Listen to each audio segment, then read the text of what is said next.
네, 오늘 말씀의 제목은 지으신 모습 그대로입니다. 우리에게 지으신 모습 그대로의 첫날부터 다섯째 날까지 지으시고 또 여섯째 날에 우리를 창조하셨는데 그 모습이 하나님의 형상이 우리 가운데 회복되어지는 그러한 은혜가 있기를 소망합니다. 여러분, 오늘 본문은 이 창조 사건 여섯째 날에 해당되는 본문입니다. 앞선 이 본문들을 저희가 조금 건너뛰어서 이렇게 여섯째 날로 왔는데, 첫째 날에는 무엇을 만드셨죠? 처음에 빛이 있으라 하시고 빛을 만드셨습니다. 그리고 둘째 날은 궁창, 이 하늘을 만드시고, 셋째 날에는 마른 땅을 만드셨습니다. 그리고 나무와 채소들을 만드시고, 넷째 날에는 빛을 발하는 것들을 그렇게 만드셨습니다. 해, 달, 별을 만드시고, 그리고 물과 물을 나누시는 그러한 일들을, 역사를 이루셨습니다. 그리고 낮과 밤도 그때 나누어졌습니다. 다섯째 날에는 궁창을 채우는 것들을 하였습니다. 궁창이 아까 하늘이라고 했죠. 하늘을 채우는 일들을 하셨는데, 땅에 짐승을 지으시고, 그리고 물과 육지를 나누시는 일들을 행하시고, 그리고 창조의 클라이막스인 그러한 인간을 창조하시는 그 창조를 행하셨습니다. 그리고 그 열매와 그리고 채소를 인간에게 양식으로 주셨다고 이렇게 하면서 본문이 끝마치게 됩니다. 그리고 일곱째 날에 오늘 다루지는 않겠지만 안식하셨다고 그렇게 기록하고 있습니다. 저희는 이 6일의 창조를 통해서 알 수 있는 것이 있습니다. 처음 3일의 창조는 이 세상의 혼동을 해결하시는, 질서를 바로 잡으시는 그러한 일들을 행하셨다는 것이고, 그리고 나머지 3일은 공허를 해결하셨다는 겁니다. 그 공허한 땅을 하나님께서 채워 넣으시고 그 모든 것을 해결했다는 겁니다. 그래서 첫째 날부터 셋째 날까지, 그리고 넷째 날부터 여섯째 날까지 이렇게 수평으로 이렇게 이어지면서 이 질서 잡히지 않은 것들을 만드시고, 그 속에 또한 채워 넣을 것들을 또한 만드시고, 계속 이렇게 세계로 이어지는 것을 볼 수 있습니다. 이렇게 아무런 질서가 없는 곳에, 어떤 틀이 잡히지 않은 곳에 질서를, 텅 비어있는 그 공허한 상태를 채우시는 역사를 보는 것이죠. 그리고 이 본문에서 흥미로운 것은 첫째 날에 빛을 만드시고, 그리고 넷째 날에 빛을 비추는 해, 달, 별을 만드셨다는 것이죠. 아까 말씀드린 것이죠. 둘째 날에는 하늘을 만드시고 궁창을 만드시고, 다섯째 날에는 하늘을 날아다니는 새를 만드시고 그것을 채워 넣으신 겁니다. 그리고 셋째 날에는 마른 땅과 나무와 채소를 만드시고, 여섯째 날에 땅의 짐승과 그리고 인간을 창조하셨다는 겁니다. 그리고 그 채소를 또 먹이로 주시고 또한 먹을거리로 인간에게 주셨다는 것이죠. 이렇게 하나님께서는 질서 있게 창조를 행하신 것입니다. 여러분, 하나님께서 하늘의 해와 달과 별, 그리고 공기와 그리고 땅과 물 등 이 모든 것들을 다 창조하신 이유가 무엇이겠습니까? 바로 인간을 위하여서 미리 예비하시고 창조하셨다는 것을 저희는 알 수 있습니다. 하나님께서 천지 만물을 창조하시고 그 다음 인간을 만드신 이유는, 인간이 덜 중요해서 마지막에 만든 것이 아니라 인간이 제일 중요하기 때문에 그렇게 만드셨다는 것이죠. 지구가 제 아무리 아름답게 지어졌어도 그곳에 인간이 살지 않으면 의미가 없는 것입니다. 아무리 좋은 집이 저희에게 있다 한들, 아무리 좋은 집에 해당하는 집은 가지고 있지 않지만 만약에 그 좋은 집이 몇 억짜리 집을 가지고 있다고 해도 그곳에 사람이 살지 않으면 아무런 의미가 없는 것과 같은 것이죠.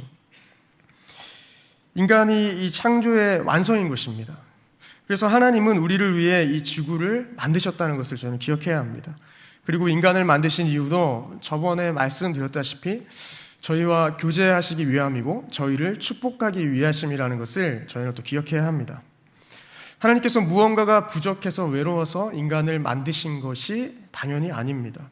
어떠한 특정한 목적을 위해서, 본인의 그 사리사욕을 채우고 목적을 위해서 저희들을, 인간을 이용하시려고 만든 것이 아니라는 겁니다. 그래서 서로 사랑하기 위해서, 하나님과 저희 인간이 서로 교제하고 교통하고 사랑의 관계로 이어가시려고, 우리와 사랑하기 위해서 저희를 만드셨다는 것을 저희는 알아야 합니다. 남자와 여자가 이렇게 결혼하지 않습니까? 이 결혼하는 이유가 그러면 뭐겠습니까? 저희 선희자매가 이제 곧 결혼하게 될 텐데, 결혼하는 이유가 뭐죠? 이제 교제를 오랫동안 했으니까 그냥 자연스럽게 쓱 하는 건가요? 그런 건 아니겠죠. 당연히 사랑하기 때문에 결혼을 생각하고 결혼을 계획하고 그리고 결혼하는 것입니다. 저도 제 아내와 결혼을 했지 않습니까? 저도 이렇게 보여도 많이 사랑해서 결혼했습니다. 그리고 평생 계속 아내로 모시면서 사랑의 관계를 유지해 가고 싶어서 교제하고 싶어서 더 알아가고 싶어서 결혼한 것이죠. 근데 이러한 관계들이 저와 제 아내 그리고 모든 남편과 그 아내의 관계처럼 하나님과 저희도 동일하게 사랑하기 위한 관계로 창조하셨고 지음 받았다는 것을 저희는 먼저 기억하는 것이 중요한 것 같습니다. 그래서 하나님은 어떤 존재이십니까? 성경에 하나님은 사랑이시다라고 이렇게 선포하고 있습니다. 그런 분이 저희를 당연히 이용할 리가 없는 것이죠.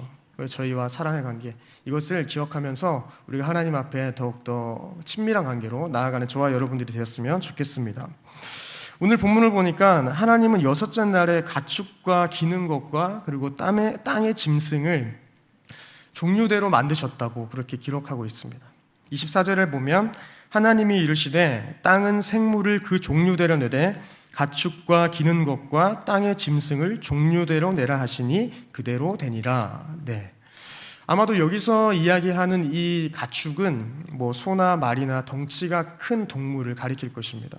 그리고 기는 것은 다리가 없거나 다리가 별로 결정적인 역할을 하지 않는 그런 파충류 정도로 아마 예상하기도 합니다. 그리고 땅의 짐승은 그 외에 존재하는 모든 짐승들을 가리키는 것이죠.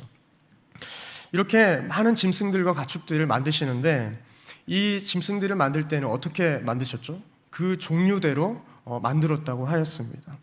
그리고는 하나님께서 그 종류대로 만드신 그 모든 것이 하나님 보시기에 좋았다라는 것입니다.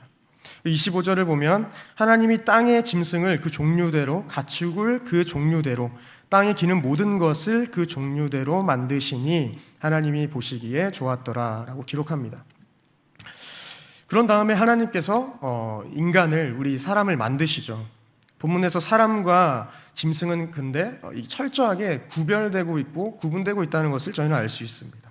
짐승들에게는 종류대로 번성하도록 그렇게 축복하셨지만 인간에게는 종류대로라는 그 말 대신에 모두 하나님의 형상과 모양으로 창조되었다는 것을 분명하게 구분지어서 보여주고 있는 것입니다.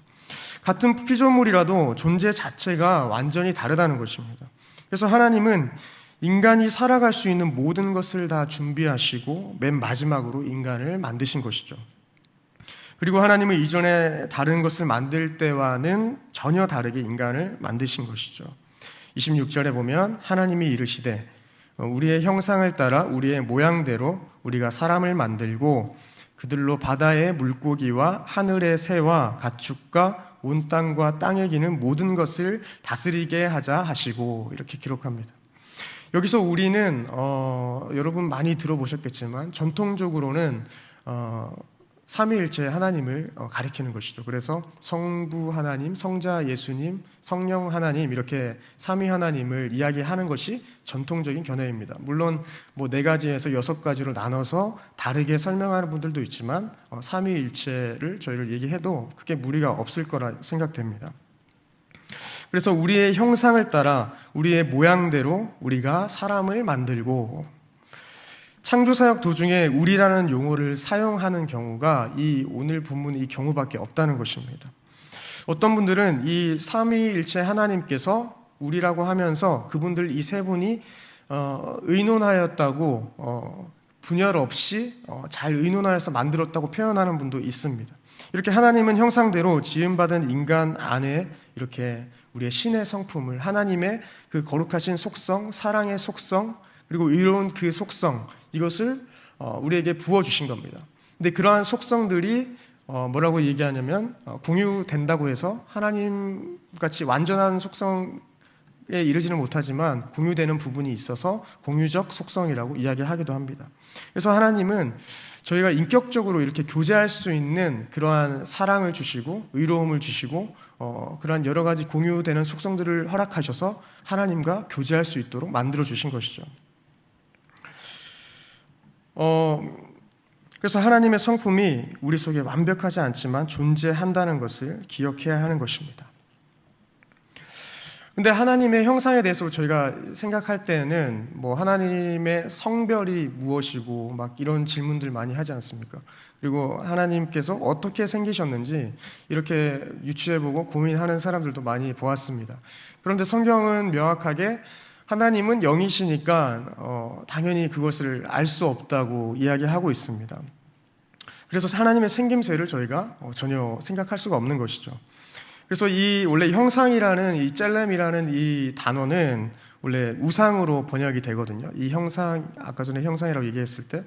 그렇다면 하나님은 스스로 우상을 만든 후에 너희를 위하여 새긴 우상을 만들지 말라고 이런 이계명을 저희에게 주신 것일까요? 그것은 아닙니다. 오히려 하나님이 인간을 창조하시고 인간이 하나님의 형상대로 이미 창조되었기 때문에 더 이상 이러한 형상은 불필요하다는 것을 보여주고 있습니다. 우리가 이미 하나님의 형상이니까 다른 어떠한 형상을 통해서 하나님께 나아가는 그러한 일이 있을 수 없다는 것이죠. 출애굽기 보면 그런 금송아지를 만들어서 형상을 만들어서 그것을 하나님처럼 섬기지 않았습니까? 근데 그런 것이 전혀 필요 없다는 겁니다. 우리는 하나님의 형상대로 지어졌기 때문에 우리가 바로 하나님과 교제할 수 있는 그런 사랑의 관계가 된다는 것입니다. 성경에서 왕은 이 신의 유일한 대리자라고 이야기하지 않습니다. 그런데 당시 문화권에서는 어떠한 이 한 왕이 세워지면은 그 왕이 신의 유일한 대리자로 이렇게 생각했거든요. 그래서 자신이 하나님의 신의 형상과 모양을 가지고 있다고 그렇게 여긴 것이죠.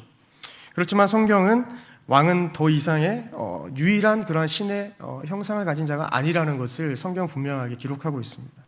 그래서 인간의 손으로 제작한 형상은 우상으로 취급하며 부정적으로 묘사하고는 있지만 하나님이 자신의 모습으로 직접 만든 형상인 우리 인간은 이 인간에 대해서는 긍정적으로 묘사하고 있는 것입니다. 형상이라고 다 우상인 것은 아니죠. 저희가 하나님의 형상이기 때문에 저희는 우상이 아닌 것입니다. 이렇게 하나님은 인간과 연합하기 위해서 자신의 형상을 인간에게 내재하도록 하신 겁니다. 그러므로 인간에게는 하나님과의 관계 형성을 위한 어떠한 중간자, 중재자가 필요 없는 것이죠. 인간은 하나님과 직접 소통하고 교제할 수 있는 존재로 계속 지음받았다는 것을 얘기하고 있습니다. 그래서 인간은 전인적이라고 표현합니다. 그래서 지성과 감정, 의지를 가진 존재라는 것입니다. 다른 피조물은 종류대로 지어졌지만 인간은 하나님의 형상대로 지어진 것이죠. 하나님께서 인간을 하나님과 비슷하게 창조하신 것은 저희와 교통하기 위함이십니다. 그래서 하나님은 당신이 고통을 겪는 그 자들의 부르짖음을 들으신다는 것을 보여주기 위해서 하나님은 형상이 없으시지만 사람에게 귀를 주신 것입니다. 그리고 불행한 자들의 처지를 살피신다는 그 표현에서 알 수 있듯이 하나님께서 우리와 같이 이렇게 눈을 가지신지는 모르겠지만 눈을 주셔서 우리가 눈으로 우리를 바라보시고 우리의 그 아픔까지도 아신다는 것을 이렇게 표현을 통해서 저희는 잘 알 수 있습니다. 그래서 이 표현이 시편에 나오는데 시편 94편 9절을 보게 되면 귀를 지으신 이가 듣지 아니하시랴 눈을 만드신 이가 보지 아니하시랴 이렇게 기록합니다. 그래서 하나님은 우리의 작은 신음의 소리에도 응답하시고 그것을 알고 계신다는 겁니다. 작은 우리의 믿음의 행동까지도 또한 다 지켜보고 이해하시고 우리를 살피신다는 것이죠. 그래서 시편 기자는 139편에 주께서 내가 앉고 일어섬을 다 아신다고 고백합니다. 그리고 멀리서도 나의 생각을 다 아신다는 것이죠. 어디에나 계시는 편재하시는 하나님이기 때문에 하늘에 계시는 동시에 그리고 우리 마음속에 우리 예배 이 공간 안에 동일하게 거하실 수 있는 분, 그분이 하나님이신 거죠. 왜냐하면 태초에 하나님이 천지와 그러한 시간과 공간을 창조하신 분이기 때문에 우리가 생각하는 그 시간의 개념과 공간의 개념은 하나님과 전혀 다른 것입니다. 하나님은 그것을 뛰어넘는 분이시죠. 저희가 다 이해할 수 없는 것이죠.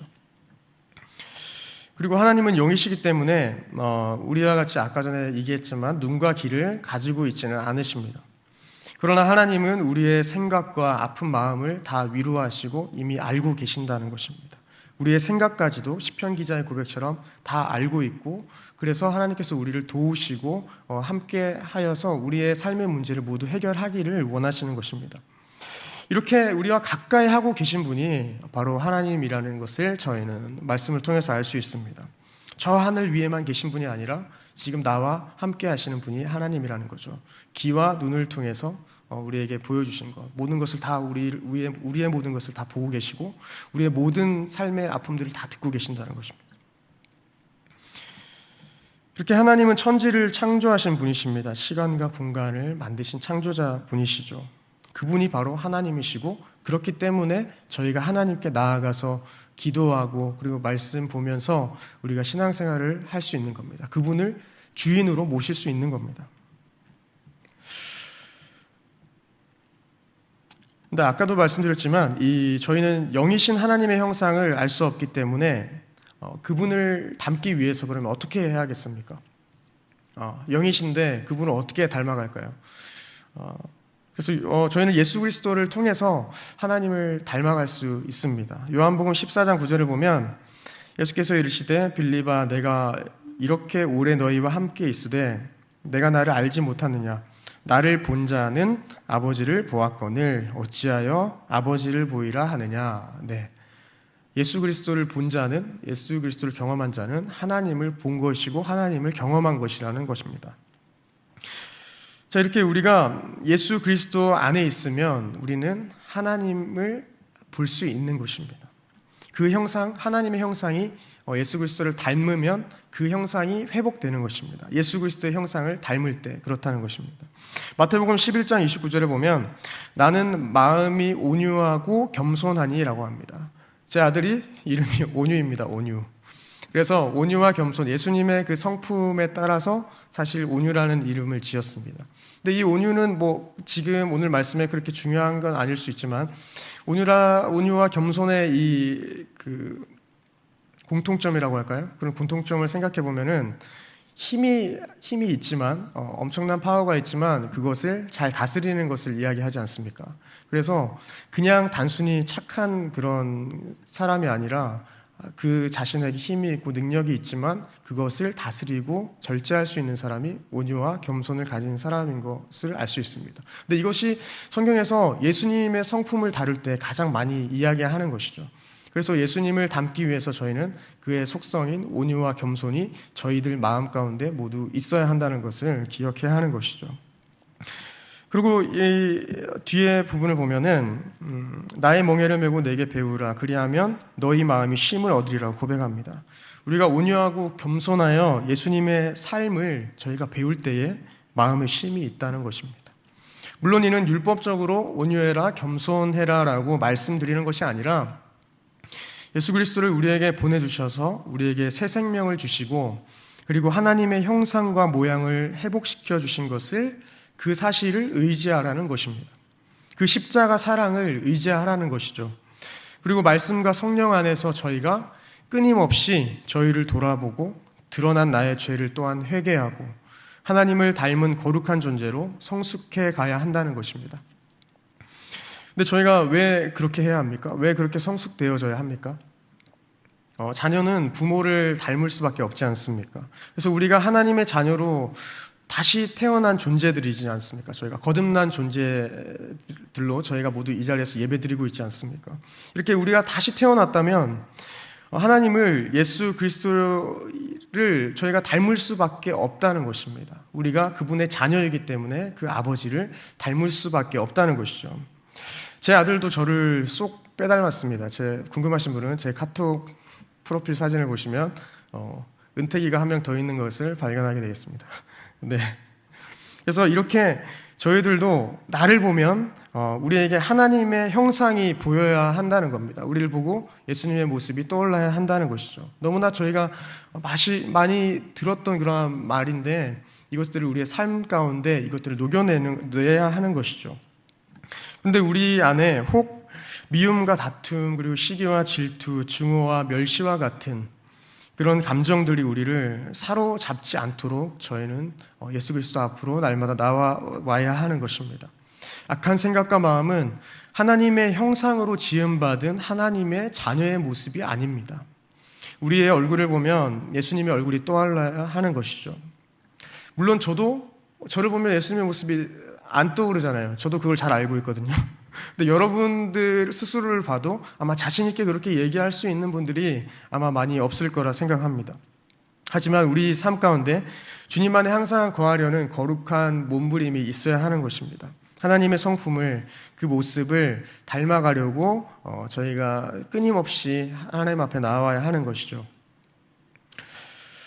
여러분, 하나님은 천지 만물을 창조하신 분이시고 스스로 계신 분이십니다. 그런 하나님은 우리를 통해서 사실 다스리지 않으셔도 되는데 이 세상을 우리를 통해서 다스리시려고 그렇게 계획하시고 저희에게 축복하셨습니다. 그분의 영광에 참여할 수 있는 그러한 특권과 기회를 주신 것이죠. 27절을 보면 하나님이 자기 형상 곧 하나님의 형상대로 사람을 창조하시되 남자와 여자를 창조하셨다고 합니다. 이 구절은 당연히 남존여비가 아니죠. 남자와 여자는 똑같이 하나님의 형상대로 당연히 창조되었고, 그리고 기능과 역할은 조금 다를 수 있지만 그 가치는 동일하다고 이야기하는 것입니다. 하나님은 남자와 여자를 만드실 때 남자와 여자는 있을지어다 이렇게 말씀하신 게 아닙니다. 남자를 먼저 만드신 후에 그 갈빗대를 취하여서 여자를 만드신 것입니다. 그 여자는 남자의 살 중에 살이고 뼈 중에 뼈라는 것입니다. 이 말이 무슨 말입니까? 즉 남자와 여자는 하나라는 것입니다. 이것이 창조의 원리이고 사실은 창조의 질서입니다. 그러니까 남자와 여자의 성적인 이러한 역할을 바꾸는 일들이 일어나서는 안 되는 것이죠. 동성애나 이런 것들이 일어나서는 안 된다는 것입니다. 하나님은 분명하게 다르게 남자와 여자를 창조하신 것입니다. 그런데 여러분, 이렇게 남자와 여자를 창조하신 이 하나님의 목적은 우리에게 복 주시기 위함임을 다음 구절에서 알 수 있습니다. 28절에 보면 하나님이 그들에게 복을 주시며, 이 히브리 말로 복은 이 바라크라는 단어인데 이 말의 뜻은 무릎 꿇다, 그리고 경배하다, 찬양하다는 이런 여러 가지 뜻을 가지고 있습니다. 이렇게 성도에게 복은 사실 아까 전에 나열한 그 단어들과 같이 하나님을 예배하는 것이 복이라는 것입니다. 물론 물질적인 복도 중요한 복 중의 하나입니다. 하지만 저희가 먼저 예배하는 것이, 예배를 통해 성숙해가고 주님을 예배하는 기쁨을 누리는 것이 가장 큰 복이라는 것입니다. 그리고 하나님께서 우리를 창조하신 목적이 또 있습니다. 뭘까요? 첫째는 생육하고 번성하여 땅에 충만하라 라는 축복과, 두 번째는 땅을 정복하고 다스리라는 명령입니다. 생육하고 번성하여 땅에 충만하라는 것은 그러면 무슨 의미일까요? 우리는 우리를 무에서 유로 창조하셨고 우리 스스로가 재생산할 능력을 남자와 여자에게 주신 것을 알 수 있습니다.